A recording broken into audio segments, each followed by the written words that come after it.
This show is part of OnePlace, a daily network of focused briefings across the stories people follow most. Welcome to today's briefing. We are diving into a wide range of stories today, from medical breakthroughs in cancer research to the surprising ways our modern lifestyle choices affect our long-term health. Vitamin B7 might be the key to stopping cancer. Real estate investors are profiting while nursing residents suffer.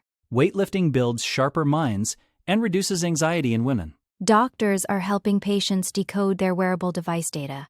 Chatbots may not actually help reduce long-term loneliness. A disgraced surgeon's mesh procedures cost millions in compensation. Bedtime stacking is the latest trend ruining our sleep. Pornography standards are linked to body issues in men. First, a metabolic discovery. Researchers at the University of Lausanne have uncovered a fascinating metabolic vulnerability in cancer cells that involves vitamin B7, also known as biotin. We have known for a long time that many tumors are addicted to glutamine, an amino acid they use to fuel their rapid growth and division. However, cancer is notoriously adaptable, and many cells find ways to switch to alternative fuel sources like pyruvate when glutamine is scarce. This study reveals that this escape route is actually controlled by a specific mitochondrial enzyme called pyruvate carboxylase, which requires biotin to function.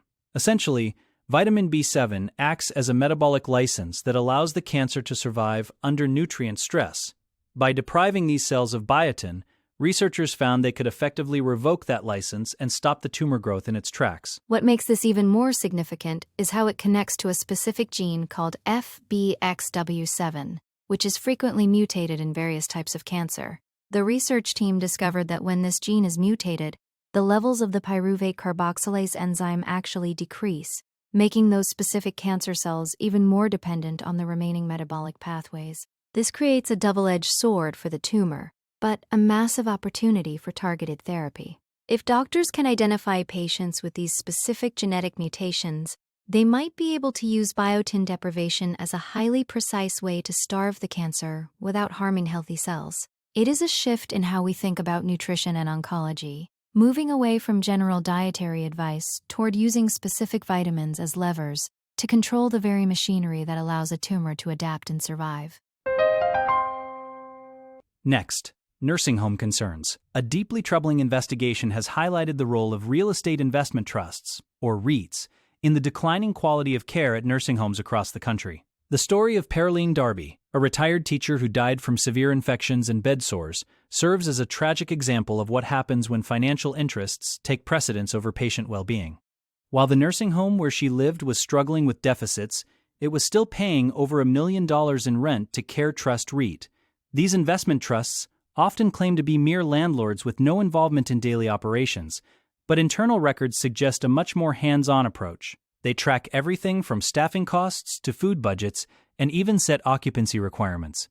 This level of granular financial control can leave facility managers with very little room to prioritize the actual care of the elderly residents. The legal implications are starting to catch up with these corporations, as seen in a recent California case where a jury awarded $92 million in damages against a former REIT. The core of the issue is that federal tax rules technically ban these trusts from running healthcare facilities, yet they exert massive influence over who manages the buildings and how the money is spent. By selecting management companies and keeping them in place even when safety violations are rampant, these landlords are essentially profiting from a system that allows residents to languish in poor conditions. It is a complex web of corporate shielding that makes it difficult for families to seek justice. As more of these buildings are bought up by investment groups, the tension between maximizing rental income and providing basic human dignity to the vulnerable continues to grow.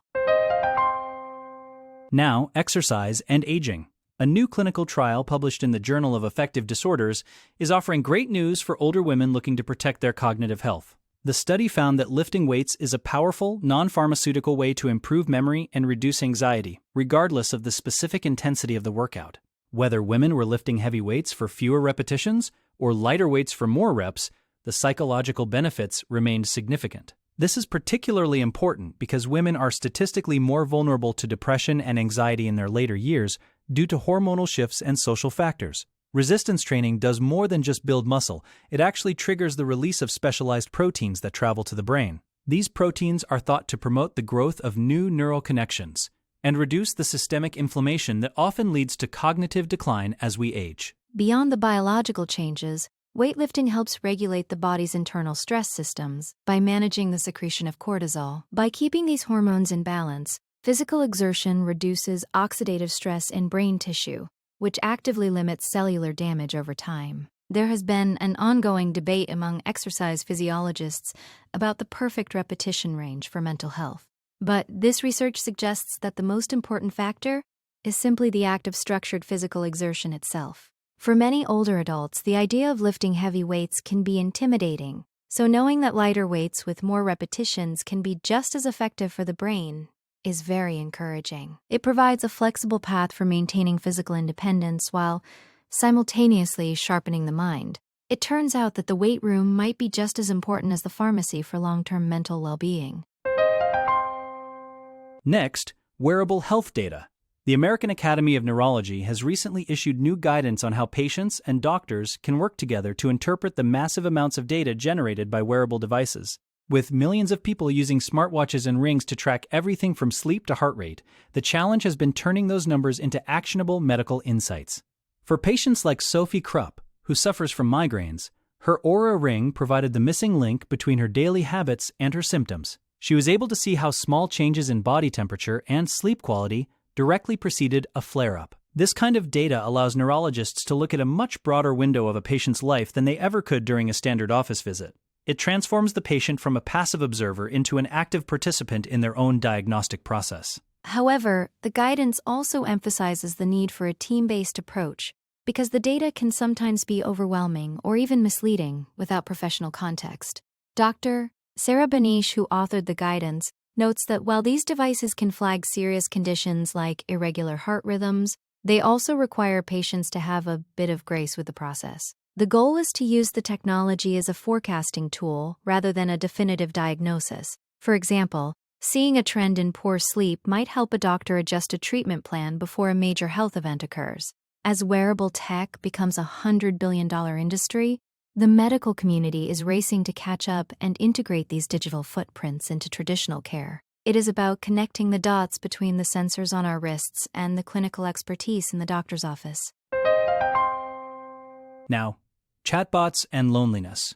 As AI technology becomes more sophisticated, many have hoped that chatbots could help solve the growing epidemic of loneliness. These programs are designed to mimic active listening and empathy, and they are available 24 hours a day, which is something human friends simply cannot offer. Some initial studies suggested that interacting with an empathetic digital companion could provide immediate relief from feelings of isolation. People often feel heard by these bots, sometimes even more so than by the real people in their lives who might be busy or unsupportive. In the short term, chatting with a bot can certainly boost a person's mood and provide a sense of connection. However, new research from the University of British Columbia suggests that these benefits are fleeting and do not translate into long-term social well-being for most users. The study followed hundreds of students who were assigned to interact with either a human or a responsive chatbot named Sam. While the students felt a temporary sense of connection during the interactions, the chatbot failed to reduce their overall sense of loneliness over a 2-week period. In fact, some evidence suggests that relying on AI for social needs might actually hurt our social well-being in the long run. The problem is that while a bot can simulate empathy, it cannot provide the genuine, reciprocal vulnerability that forms the foundation of real human relationships. Using a chatbot might feel good in the moment, but it doesn't build the social muscles needed to connect with others in the real world. It seems that while technology can mimic the surface of a relationship, it cannot replace the deep, complex reality of human companionship. Next, a medical scandal. A major medical scandal in the UK has come to a head, as the NHS confirms it has paid out nearly £20 million in compensation due to the actions of a single surgeon. Tony Dixon, a former surgeon in Bristol, was removed from the medical register after it was discovered he performed hundreds of unnecessary and harmful surgeries using artificial bowel mesh. More than 450 patients were injured by these procedures, many of whom were left with life-altering complications like chronic pain, nerve damage, and mesh erosion. In some horrific cases, the mesh actually sliced into nearby organs and tissues. Dixon had pioneered a specific technique and promoted it through various studies, some of which have since been flagged for having invalid or fabricated data. It is a staggering breach of trust that has left hundreds of families devastated. The financial cost is significant, with over £19 million already paid to 245 claimants, but there are still hundreds of unsettled claims that will likely drive that number much higher. The patient-led campaign group Sling the Mesh has been instrumental in bringing these issues to light, highlighting how many women were ignored when they first complained of severe pain following their operations. This case raises serious questions about how the medical community monitors innovative procedures and the surgeons who promote them. When a doctor fabricates patient records and performs surgeries without informed consent, the entire system of medical ethics collapses. For the victims, the compensation is a small consolation for the years of physical and emotional suffering they have endured. It serves as a grim reminder of the need for rigorous oversight and the importance of listening to patient concerns. Now, the bedtime trend. There is a new trend taking over TikTok called bedtime stacking. And while it might look cozy, sleep experts are sounding the alarm. The idea is to head to bed extremely early, around 8:30, but instead of sleeping, you bring a massive stack of chores and entertainment with you. We are talking about laptops, iPads, journals, snacks, and even skincare routines all happening under the covers. Proponents call it a productive form of bed rotting, where you get your life in order without ever having to leave the comfort of your duvet. It has become a style choice on social media, leaning into a maximalist aesthetic that makes being busy look relaxed. However, this habit completely violates the most basic rules of sleep hygiene by blurring the lines between a place of rest and a place of work. Bringing screens into bed is particularly damaging because the blue light interferes with the body's circadian rhythm, making it much harder to actually fall asleep when you finally finish your stack. Beyond the biological impact, there is the simple issue of hygiene. Eating in bed can attract pests, which is the opposite of a relaxing environment. Experts emphasize that the bed should be reserved for sleep and intimacy only. By trying to be relaxed and busy at the same time, people are setting themselves up for poor quality rest and increased stress. It is an unrealistic goal that prioritizes social media aesthetics over actual health. While it might feel like self-care to stay in bed all evening, you are actually training your brain to stay alert in the one place it needs to shut down.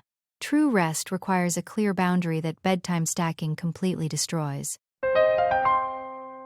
Finally, body image research. A recent study in the Journal of Sex and Marital Therapy has explored the link between pornography consumption and body dissatisfaction among men who identify as involuntary celibates, or incels. These men often feel unable to form romantic relationships and believe that society is governed by a strict hierarchy based solely on physical appearance. Because they often lack real-world sexual experience, they frequently turn to pornography as their primary source of information about intimacy. The researchers found that this group consumes more adult media than other men and is more likely to internalize the unrealistic physical standards seen in those videos. They begin to believe that women expect all men to look like pornographic actors, which leads to a severe sense of inadequacy and a belief that their own physical flaws are permanent and unchangeable. This internalization creates a toxic cycle of loneliness and depression. When men view sex as a purely transactional event, as it is often portrayed in pornography, it reinforces their fatalistic worldview, that they are trapped at the bottom of a social hierarchy. The study authors noted that for most people, information about sex comes from friends or partners, which provides a more grounded and realistic perspective. Without that social network, incels are left with a distorted mirror that makes their own bodies seem like the primary obstacle to happiness. This research highlights the importance of addressing how digital media shapes our self-perception and the need for better social support systems. Understanding these psychological patterns is a crucial step in helping individuals break away from these rigid, harmful beliefs and find healthier ways to relate to themselves and others in the real world. That wraps up our briefing for today. Thank you for joining us for these important stories. Be sure to follow us for your next daily update. We will see you back here tomorrow.